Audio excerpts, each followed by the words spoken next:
And according to the thing at the top of my screen, it says we're live on YouTube. This is our first stream to YouTube since we usually do it via Facebook. So we'll just pretend that we're live and hope that it works. And if you're joining me for the first time, because you're seeing this on YouTube, my name is Thomas Allen. I'm a countertenor here based in Chicago. And we call this show the BBE Live. Obviously, if you're on the BBE channel, you know it's Bach and Beethoven experience. And as a result of COVID and all of us being stuck at home, we decided, hey, why don't we start like a show that we can do and we can all be together and have fun even though we can't make music together. So that's kind of our purpose today. Thanks so much for tuning in now or after the fact. And yeah, let's kick it off. I'd love for my colleagues and my friends and my new friends to introduce themselves. I'm Leighann Ragusa, and I'm streaming to you from Bloomington, Indiana, and I'm one of the directors of the BBE and the resident flute player. Excellent. And I am Brandi Benson, another one of the BBE directors, resident violin fiddle player, and I am super excited to introduce to you recorder extraordinaire. She pre-COVID was playing with everybody and probably is playing with everybody virtually now, Anne Timberlake. And she's an especially special guest because Leighann and Anne and I went to IU together. So there may be some stories that spill out of this. I don't know. You'll just have to tune in. So, Anne, thank you for joining us. Absolutely. I'm delighted to be here. Yes, and so as we do on our show, BBE Live, which again we've been doing on Facebook, hopefully we'll move some of those shows over. We play a trivia game. There are 3 games which we'll go through in order, starting with Leighann, myself, and then Brandi. Anne has no knowledge of these questions, and that's fine because as she explained beforehand and I agreed with, we have no recollection of any music history at this point. So it'll be fun to watch us flail about trying to find the correct answers and then saying, well, Brandi, why don't you try answering because you probably have it right. So with that, I will bring up our show and let us get started. Nottingham ale, boys, Nottingham ale, no liquor on earth is like Nottingham ale. Nottingham ale, boys, Nottingham ale, no liquor on earth is like Nottingham ale. We start off with Leighann. Leighann, why don't you run us through the rules? All right, so this is The Secret Lives of Composer. So you will see 4 composers' names on the screen. It'll be multiple choice. I'll give you a little history. I may or may not give you all of the pertinent information to give you the answer. And then after I finish posing the question, there will be a little thinking music. So you have time to debate what the answer might be. And then we will grill you to see if you know the answer. And are you ready? I am. I have always wanted to be on Wait, Wait, Don't Tell Me. And I think that's my moment. I'll have you know that I tailored these questions just for you. Oh, God. Okay. Yes. There's not enough time to break out your Grout or Stolba text, though. So you got to kind of... But I think you'll be fine. Okay. So the first one. This Dutch nobleman and musician was one of the best known musicians in the Netherlands in the 17th century, working as a carillon player, organist, recorder virtuoso, and composer. He was praised for his knowledge of acoustics, bell casting and tuning, and was credited with being one of the 3 developers of the modern carillon, building the first one in 1644. Bell players, Thomas, stop laughing. Bell players from all over the world would come to Utrecht, which is in Holland, to study with him. As a composer, he is probably known for the Flute's Garden of Delights, which is a collection of 140 melodies, each with a number of diminutions for soprano recorders. And in this case, the flute is referring to the recorder. So your options for composers are Huygens, Van Eyck, Stalink, or Wassenaar. But first, a little thinking music. Do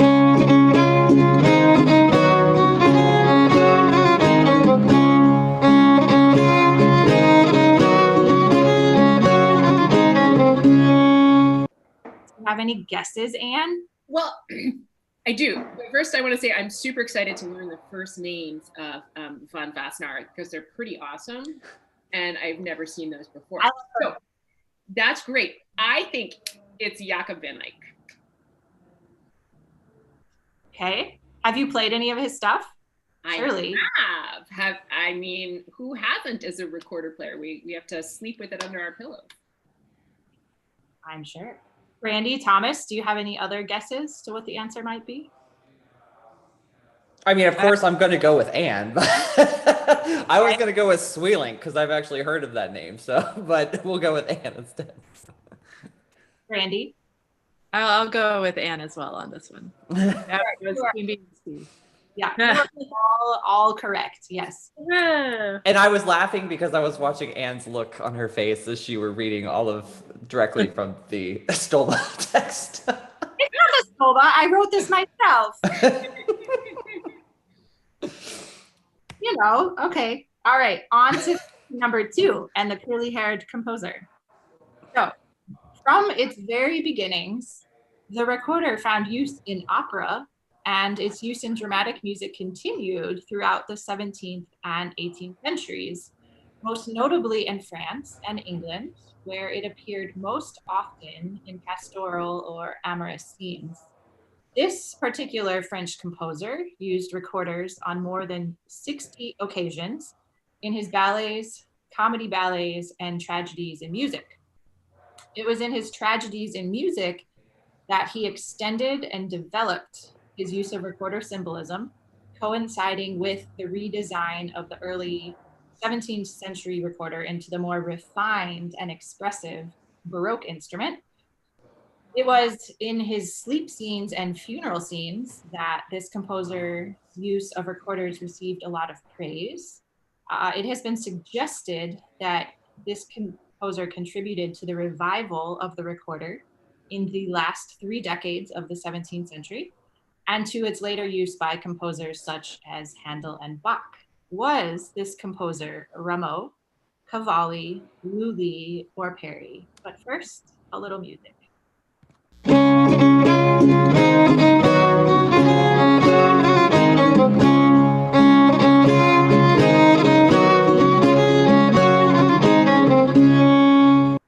Any guesses, Anne? That was a lot of information that I did not know. But I love that you have handily placed 2 Italians on this list, so I can cross them out. Good. Jean-Baptiste Lully. Okay, all right. Thomas, Brandi? Definitely C. I had put it back down to A and C for the obvious reasons, so I was going to go with C as well. Although Lully was Italian though, so Lulli. Originally. Right. You are all correct. Now, for bonus point, Anne, can you name all 60 occasions? No. Oh, definitely. Right back. They don't have to be in chronological order. Just off the top of your head. You guys are so generous. Oh, yeah. No, Anne would be like, I believe I played 42 of those 60 instances so far. I mean, I'm sure COVID would be the rest. Right. Yeah. All right, so on to the last question.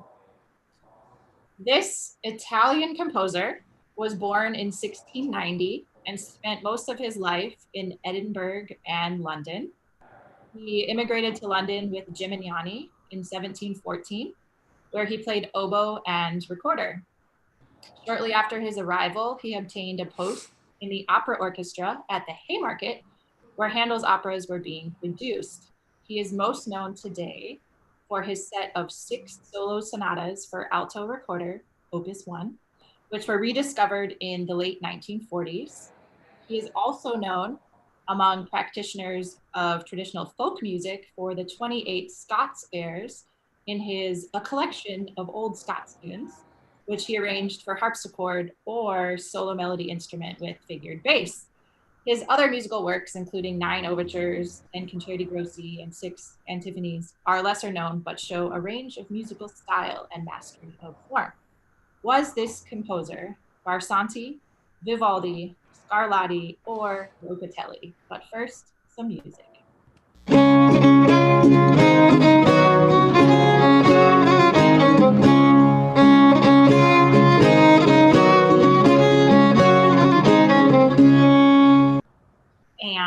Any guesses? Yes, I am super excited about this composer because he's incredibly underrated. His music is really quirky and interesting. Brandi Berry and I have actually played this music together, I think. Have we? Oh, probably. Probably. I think so. Francesco Barsanti. Yes. Yes. Barsanti. Yeah, I think it was. I've played it in different circles too. I'm pretty sure like you were involved as well. And but yeah, the whole Scots and Italian, collab there, which I got like way more into after we did the Gentle Shepherd, and that was actually one of the things that kind of Barsanti is a perfect example actually of just like when you're talking about Scottish air, like because he actually changed some of those harmonies, made them very Italianate and all that interesting stuff. But yeah, that was my symbol A for Anne. Well, Anne, you got 100%. Great job. Yay. Good job, Anne. All right. Well, I didn't do as bad as I thought I was going to, but like, for instance, that last one, I was like, well, I know it's not B and C, but I have no idea who A and C are. So, all right. Well, this is the part where conveniently I get my revenge. That's why it's called Thomas's Revenge with cat doppelgangers. And here's how this particular game will work. So when I go to the next screen, you will see 3 names on the left side of your screen who will be the names of composers, or at least we assume they're composers. We will then hear a mystery tune. At the conclusion of the mystery tune, which is anywhere from about 30 seconds to a minute-ish, we'll take an educated guess at who the composer was based off of maybe style characteristics, or maybe you happen to know the tune. At which point I will reveal through a portrait that I found online of the composer, as well as a little information about that specific recording. And of course, revealing the composer and the title of the piece. And then I will share a cat doppelganger who made me either think of the composer or something about the piece or something else that I saw, or just randomly because I like cats. So here's your first set of composers. So we have Brahms, we have Haydn, and we have Mozart.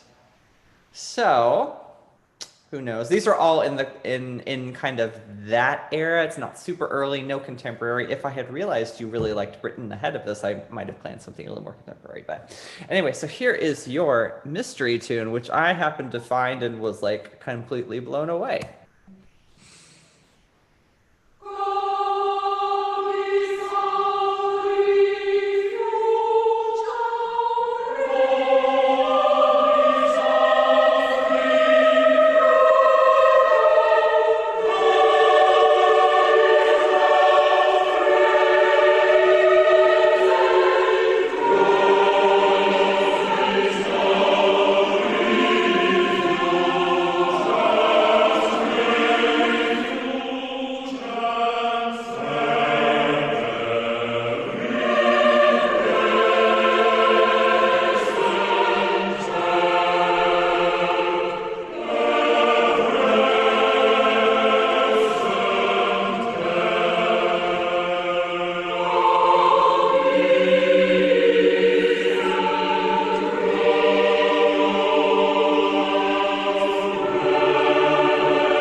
And have you played this one?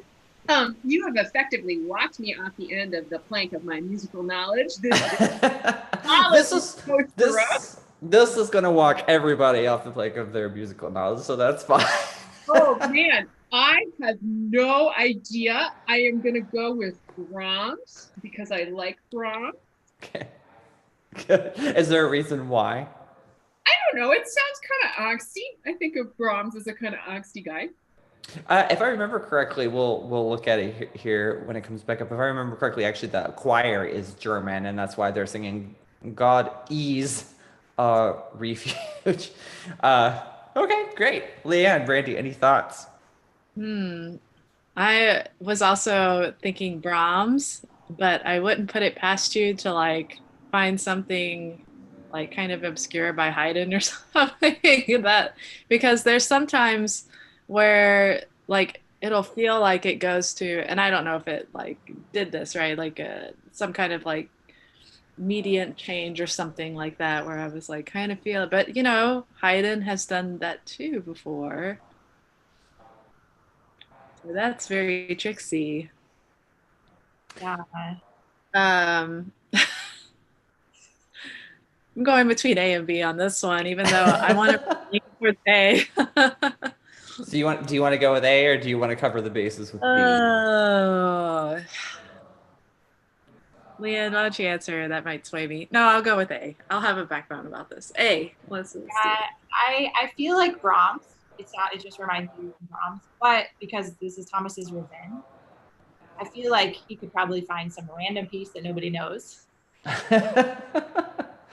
I mean, I think this is a random piece nobody knows generally. Like, unless it's like some kind of obscure Mozart requiem or something. At which point I'll go, great. Okay. Anyway. But I mean, it could be Haydn. But I'm going to go with Brahms. Well, Brahms did write an English version, for instance, of his Requiem that he translated himself for two-handed piano. And Haydn has written in English, so like The Seasons. I remember one of the first big arias I sang as an undergrad and freshman was The Traveler's Dance from Perplexed from The Seasons. So both of them wrote in English. And it's funny, this is literally one of the only pieces I found that Mozart had written in English when he was nine. What? And I mean, that's why it doesn't have a lot of his style characteristics in it, right? Like, there's nothing in here that even screams remotely Mozart. But he wrote this, what I briefly read about it, he wrote this on a trip to London, and it was a gift to one of the museums that was there, I think it was. And if this is on YouTube and some history buff sees this, they're probably going to be like, those people are stupid, that it was blah, blah, blah, blah, blah. Well, okay, great, that'll be cool. I can't wait to read the comments. But anyway, that's what I recall reading. So this was like the one thing that I found that Mozart wrote in English that was kind of fun. So yes, this is why it's called My Revenge. All right, so here's your second mystery tune. Oh yes, here's my cat doppelganger. Just young cat. Young portrait of Mozart, young cat. If I ever got the cat doppelganger thing. All right. Oh, it's so cute. Yes. All right, so here is your next group. We've got Gluck, and we brought back Mozart, and we brought back Haydn. So here's your mystery tune. This is a shorter snippet. That was like the entire thing. This is about, I think, like 40 seconds.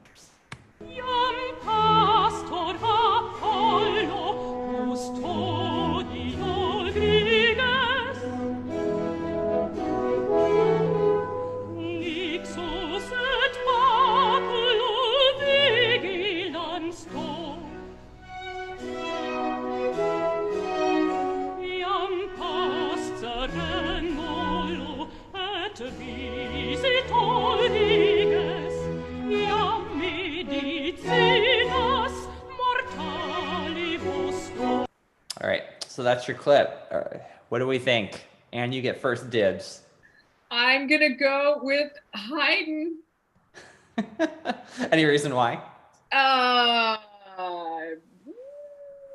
Nope. Good. Excellent. Good reasoning. Excellent. Leighann, Brandi, any thoughts? I'm leaning toward Mozart or Haydn because of the use of the horns. I was gonna go Haydn as well since it was very. Yeah, I think Haydn because Mozart. I don't think Thomas would pick two Mozarts in a row. So you're going with Haydn. Anne's going with Haydn. Brandi, you said you were going with Haydn as well? Yes, because it's very short. Like everything is very, like, probably a bar or two, and then something else. Yeah. Gotcha. Well, this is actually Mozart at age 11. Probably while he was studying with Haydn or something. Yeah, and I mean, obviously here, right? Like, I think part of the thing for the other one, not only was he 9, but also like, he's in London. It does sound a little bit more like English church music to me, whereas this does sound a lot more sort of German classical sort of thing. But yeah. Anyway, so this was from the Salzburg Festival in 2006. This is a live performance. This was one of the characters. It was interesting because they did it all with Baroque staging and costuming kind of stuff, and they all maintained this singer literally maintained her face the entire time. All of them, they didn't move anything. It was really strange. And here was a cute picture I found of Mozart, I guess, conducting a rehearsal of one of his masses. And I love the stop, wait, that's terrible. And so, of course, we had to find the traditional kitty telling somebody to stop talking. So, excellent. I got my revenge after last week when Leighann and Brandi got all of them right. So this time, boom. Oh, yeah, Cool. that was. Who was I want to know who the violinist was behind little Mozart there. Yeah, actually, it's really interesting. Like, because he's telling her to stop, so I wonder what she did wrong. Could you imagine an 11-year-old saying, wait, that was bad? So, all right, great. So that's the end of mine, and now it's Brandi's turn. Excellent. So now we get to, you have 3 choices. Usually it's Bach or Beethoven, but I put a little twist and added some Britten trivia in there as well. And we have our little BBE man, but I don't have a third head for Britten. So, it's either Bach, Beethoven, or Falcor can be Britten, So, but those are your 3 choices for these next few questions. Yes. All right, question 1. And I have no idea how to pronounce this word, okay, but which composer reportedly owned a setscan? And for our listeners out there, a setscan is a duct flute in the shape of a walking stick. Because I own one. Yeah, no. Beautiful. And there's some beautiful repertoire actually that recorder players can play that was originally for, I've always pronounced it in my head, Sacken, but I don't know if that's correct. That sounds more right. Oh, what a dilemma. So it can't be Bach because he predates this instrument. So the question is whether it's Beethoven or Britten. Oh man, I'm gonna say maybe Britten. Leighann Thomas? I mean, my original thought was Britten, but I don't, yeah, because he just seems like he would be really nerdy enough to just have it because he thought it was cool. Yeah, I'm gonna go with Britten. I feel like he did a lot of soul searching and walking and I don't know, imitating birds with his walking stick. Whoever owned it was very cool. So let's find out who this person is. All right, cool. Well, I won't say the others aren't cool, but it was actually Beethoven owned one. Yes, because the height of this instrument was really between 1800 and 1840s in Vienna. And so, yeah, Beethoven supposedly owned one of these puppies. So, and what's the origin of it? Well, I think the title is a more Hungarian, but it's really referring to a type of French, like the French name. Yes. Okay. Because I finally found one thing that suggests how to pronounce it. Unfortunately, it is suggesting it in Hungarian, of which I do not speak, so I can't even try. Yep. And I just say, I'm Texan, so I can't pronounce anything. So, all right, cool. So, but they're all still cool.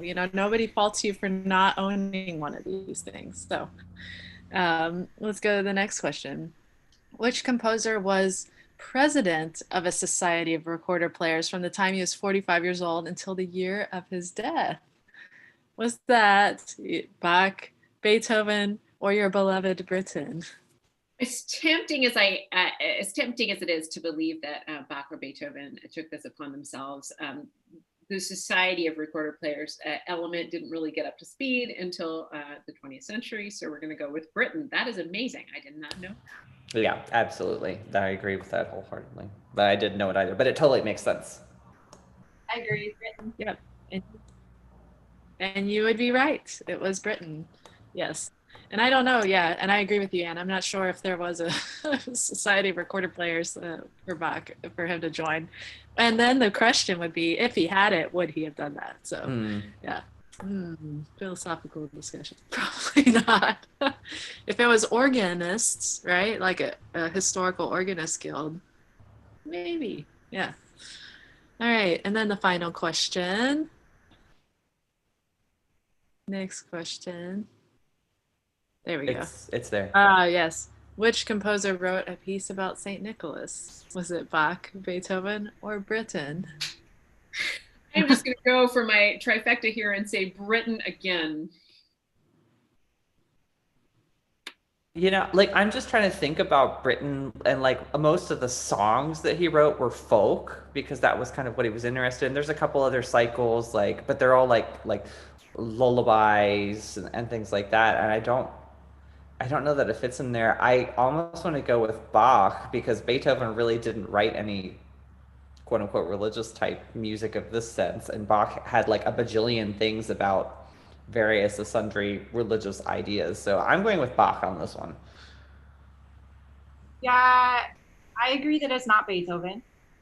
I'm not really sure. I mean, Bach, yes, maybe he wrote, or Britten. I'm going to go with Britten. Cool. And you would be right. It is Britten. Oh, dang. What was the piece? I don't know many other details outside of that. Okay. Good to know. About that. I was like, oh, that's interesting. Okay. Well, while y'all start your conversation, I am going to look this one up because I'm really curious about this one. Yeah, definitely. I mean, we can have a little background music, you know. Oh, it's a cantata. Oh, cool. Who does cantatas? That's interesting. Yeah, that's what it was. And it was like, oh crap, I had like kind of a, yeah. That's why I chose it actually, because it was a cantata and I was thinking, you know, since Bach wrote a whole bajillion, I mean, Beethoven wrote some cantatas too. Yeah, and actually this makes sense. It was for tenor soloist, which would have been Peter, his partner, Peter Pears, and for boys choir, and that makes sense given that it's in England. So, okay, cool. I'm done. Go for it, Brandi. Yes. Well, now we're at the part of the show where we like to ask all of our guests the skeletons in their closet, their bank account numbers, the family secrets, you know, all of that good stuff, where you're hiding the pot of gold, you know, I don't know. But one thing we do like to ask is, you know, if we weren't under a pandemic, right, what would you be up to now? And then what are you up to now? So we'll start with that. So it's been, as I'm sure it has been for all of you, it's been a little heartbreaking to just watch the events go by on your calendar that you would have participated in. I will say this time of year is traditionally a slow time for me. Because recorder players don't get to play, to my immense sadness, the Messiah. So I would, under ordinary circumstances, be entering into my least busy month of the year, upcoming in December, late November, and kind of just taking a breather. Since there are no Messiahs to be had, that's a little different this year. I don't have quite as much envy to contend with as I enter December. I am doing a lot of Zoom teaching. That's the bulk of what I'm up to these days. I am enjoying it. It has been a little bit of a learning experience, but I am teaching Zoom workshops. I just updated my calendar and it is a lot of Zoom workshops through May 2021. So if you play the recorder, you can attend an awesome Zoom recorder workshop. I've launched my own webinar series and am offering live webinars and webinar replays about various recorder related topics. So I'm definitely keeping occupied. Cool. It sounds like it for sure. We also have to ask, because you have 2 kids, are there any like quarantine hobbies that you've come upon, you know, being Basically being eating some more, snacking. I joined a Cheese of the Month club. Ooh. Oh, that's cool. So what is the cheese of this month? There were 2 cheeses. There was a soft brie and a nice blue, Ooh. which you should not eat if you're playing the recorder. Just PSA. Good to know. I mean, my instrument was saxophone when I was doing stuff, and it didn't really matter because you could basically blow whatever through that. It's fine. A little different when it's wood, I guess. Yeah.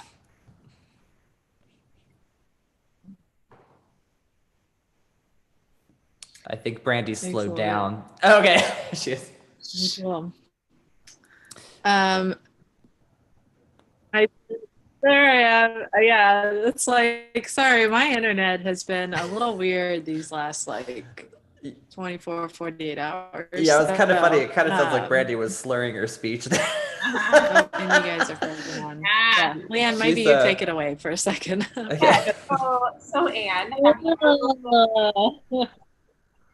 now Anne's frozen. Oh, No, we're good. We're good.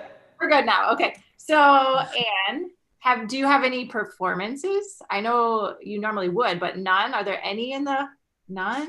None. I wonder sometimes if I'm still play music. It's really it's been a big shift. So you know, I always had a lot of teaching in the books. I love teaching, and I consider that kind of my primary love. But to not have any performing for like a year at least is maybe 18 months. I don't know. It's going to be a long haul. Do you still find time to practice as much as you? I do. I've never had much time to practice. But honestly, since I'm not traveling anymore, I almost have more time. Not a lot more time, but a little bit more time. It's just hard. It's harder to stay motivated because you have nothing to practice for. Right. You know.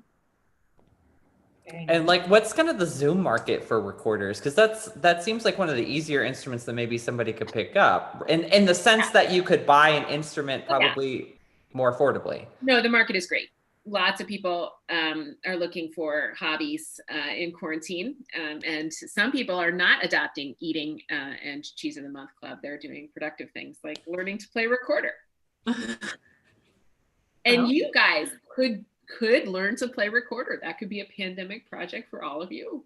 That is true. Actually, Anne, you don't know this, but I did take a recorder class, not this past summer, but the summer before at MEMF with Sarah Hoopsch. She was like teaching a very beginner recorder class. So she was hearing me go. Yeah. Good. I'm glad to hear you're on the right path now, Brandi. And I have a couple recorders down in my studio, as well as like Irish tin whistle and stuff too, because the fingerings are almost identical to saxophone. So it wasn't hard to switch over and start like playing Handel and things like that. Maybe I don't sound as good as you, of course, but I can definitely play the notes in the correct order with rhythms. It's good. There you go. That's a good start. And I also have a recorder, but I used to take lessons with Michael. Oh, right. So we would play duets. Yeah. And I played Leann's recorder. And Thomas has played my recorder. Yeah. I haven't played it recently though. Oh well. I'll get back on it. Have you played your flute, Anne? I sold it and bought a recorder. Anne had a flute for a while. I did. I had a silly dream about playing the flute, and then eventually, apologies, Leighann, I was like, I don't actually want to play the flute, so why do I own this? So I consigned it and used the money toward a new recorder. That's totally understandable. Yeah. I'm always amazed Leighann can play and not pass out. Like, I think it's really impressive because of the whole thing. Like, there's no resistance, so you're like, and like after playing Twinkle Twinkle Little Star, I'm like done for the day. You have to conserve your air wisely. I guess. Yeah, and I definitely don't know anything about that. You know, it was hard for me to do hot cross buns, so you know. And I can hold my breath underwater. That's the extent of how well I control my lungs. And run long distance running. You know that serves its purpose. So, but Anne, so I mean, you say that, you know, nothing's coming up or something. So has anybody like been in contact with you about like post sort of, I mean, we don't really know when it's going to end exactly. We have an idea, but has anybody like contacted you or any of your canceled gigs? Have they said, well, we'll come back to you when No, we it's can? interesting. I feel like my level of music making, which is non-local mid-tier travel, is going to be the last to come back, you know, because the upper tier travel is going to come back. The local is going to boom for a while. And that middle tier of travel is just, it's going to be a while. And by middle tier, what do you kind of really like mean by that? smaller groups, you know, like not millions of dollars budget wise, you know, chamber music, stuff like that. So Gotcha. I think it's going to be workshops. It's going to be a long haul, and that's okay. I'm really enjoying sharing music with all kinds of people from all across the U.S. and beyond, and it's, you know, it's a great gift to be able to do that during this time. Do you see like, do you see since you've started doing things more online, do you see like something as we get kind of past the pandemic, like do you see any continuation of this or any developments be more so in this area since you've been able to connect with different people? Yeah, no, it's a really interesting question. I think part of that depends on whether or not the use of low latency music making platforms takes off or not, right? So low latency being where you can actually play simultaneously with someone without the lag that you would ordinarily hear. And I think if that gets up and running in a way that's intuitive, we'll see a lot more of these kind of Zoom workshops, et cetera. But if not, it's been really nice. Like a lot of opportunities have opened up, you know, to people in various corners of the country who are able to now take courses with teachers they wouldn't have been able to. I will say for me, from a continuing education perspective, I've taken courses with other teachers about topics that I'd like to shore up. I've been able to see other people teaching, which is a gift and which you can't often do. So I've enjoyed that myself, and I think some of that may continue. It's hard to say how much. I would go back though. I do love a live workshop where you get to lead people in live music making or make music in the room with others. Yeah, definitely. That's something I've been thinking about too, as far as, you know, keeping some of what of an online component too, still having the live thing, but you know, for people who want to, you know, join in, I think that will be kind of a thing, that there will always be somewhat of an online option, you know, for people. But yeah, it is interesting. I'm curious, where are some of your international students coming from? Like, have you been able to teach people from other side of the world, or like? Yeah. So I was lucky enough that I had actually been doing online teaching for maybe 4 or 5 years, pretty regularly prior to COVID. So I was in a pretty good position. I would say most of my students are from the US, but I definitely have had Canadians. It gets much more complicated the farther away you go. Yeah. So right now I think I've had Asia, and that was like 12 hours, and it was always really hard to schedule. And then right now I have somebody in Colombia, South America, and he didn't have a pencil for a long time. Like he could not get a pencil. So like this was a big step in his lessons when he was able to get a pencil and like actually write things down, because things were so bad there with shipping with COVID. And then I have a student in Sweden right now also. I think that's it for international at the moment. And how did you get, like, because you said you've been doing this for 4 or 5 years, like how did these students locate you, or how did you get your name out to them? And then especially like the international ones, like how did they find you? I don't know. I should ask them. I have not yet done that. A lot of it I think is word of mouth, but I'm sure not all of it is. So yeah, because I mean one of the great things here is, right, like I'm from West Virginia originally, and there are not a lot of private teachers in that area.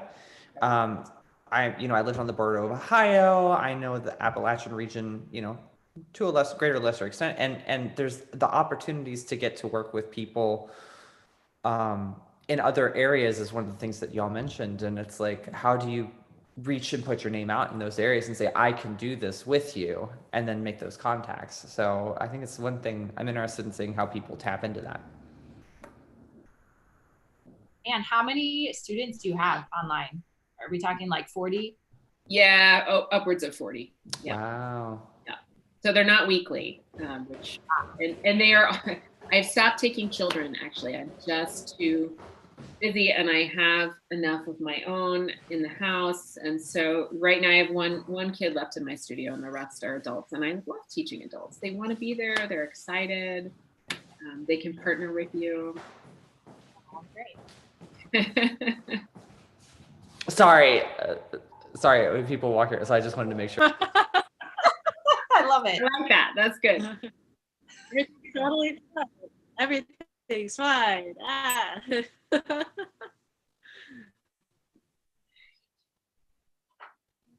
Well, speaking of teaching, I do need to get to my next lesson. So this was super fun, guys. Yeah, definitely. Thanks for joining us on here. And for all of you out there who are listening, thanks for joining us. And let other people know we do this every Friday, noon Central Time. So, and there'll be other really cool people just like Anne, Right. coming in and joining us, so. Yeah. And for those watching, where can we find out about your recorder webinars? Wow. Yes. Thank you, Leighann. My website, www.annetimberlake, ANNETIMBERLAKE, like Justin, .com. I have a lot of exciting webinars for sale. I've so much enjoyed putting them together. It's an awesome thing that happened because of COVID, and there aren't very many of them. So it was a pleasure to see all of your faces. I hope I get to do it in real life at some point in the distant future. Right? Yeah. And keep on making the music. Yeah. Awesome. So much for joining us. Thanks again so much, Anne. Thanks so much to my friends and colleagues. We will be back next Friday with another BBE Live. And stay safe. And until then, have a good week.